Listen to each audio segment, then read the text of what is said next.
ያኔ አሁን ብር ላክልኝ ምናምን ለማለት ከውክልና በፊት በየቀኑ የሚደውልሽ በየማህበራዊ ሚዲያ እንዴት ነው ምናምን ሰውዬ ልክ ውክልናውን ሲያገኝ 5 ቀን ሲጠፋ መጠራጠር መቻል አለብሽ። ለምን ደግሞ አትነግረው ለሰውየው? ዲቨሎፕመንቱ ማለት ሶ ሬድ ላይኑ በቀላሉ ስፖት ማድረግ ይችላል።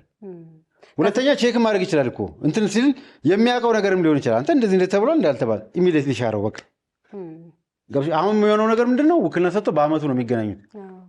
ሌላ ነገር ነው የሚያወሩት። እንዴት ነው አዝመራው ምናምን ዝናቡ አገሩ ፖለቲካው ምናምን ስለተሰጠው ውክልና አያወራም። ያኔ ለቅሶ ነው ተማምነዋል። መተማመን ማለት መነጋገር ማጥፋት አይደለም። ታምኘዋለሽ። አንዳንድ ጊዜ እኮ ሰውየው መሳትም ሊሆን ይችላል፣ ስራ በዝቶበትም ሊሆን ይችላል እኮ ማለት ሁሉም እኮ በማጭበርበር ላይሆን ይችላል እኮ ሳያውቀው ተሸውዶም ሊሆን ይችላል።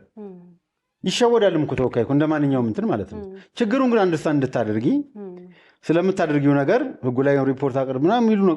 እዛ ደረጃ እንኳን ባትሄጂ አፕዴት ማድረግ ሰውየው ነው ስለገጠመሽ ነገር፣ ስላሰብሽው ነገር፣ ስላቀድሽው ነገር ትክክለኛ ከሆነ